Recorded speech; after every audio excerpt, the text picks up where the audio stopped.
السلام علیکم ورحمۃ اللہ وبرکاتہ۔ دوستو یہ ویڈیو دیکھیں۔ کعبۃ اللہ کس طرح سے ہوا کرتا تھا؟ یہاں پر اگر آپ دیکھیں سب سے پہلے کعبہ اس طرح سے ایک مٹی کا ٹیلا تھا۔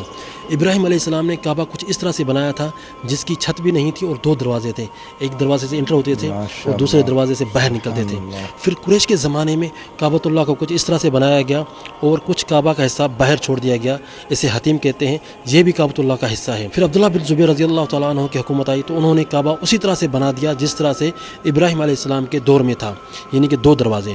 پھر حجاج بن یوسف نے دوبارہ اسی طرح سے کعبہ بنا دیا جس طرح سے نبی صلی اللہ علیہ وسلم کے دور میں تھا۔ سلطنت عثمانیہ کے دور میں کعبۃ اللہ کو اس طرح سے بنایا گیا، لیکن کعبہ کی دیوار کو کچھ بلند کیا گیا۔ پھر آج کل جو کعبۃ اللہ بنا ہوا ہے یہ سعودی حکومت کے دور میں بنا ہے 1997 کے اندر۔ تو آپ دیکھ سکتے ہیں کہ کعبۃ اللہ کس طرح سے اونچا ہے۔ اس کعبۃ اللہ کی اونچائی جو ہے 15 میٹر ہے، جو سلطنت عثمانیہ کے دور میں اونچا کیا گیا تھا، آج بھی اسی طرح سے اونچا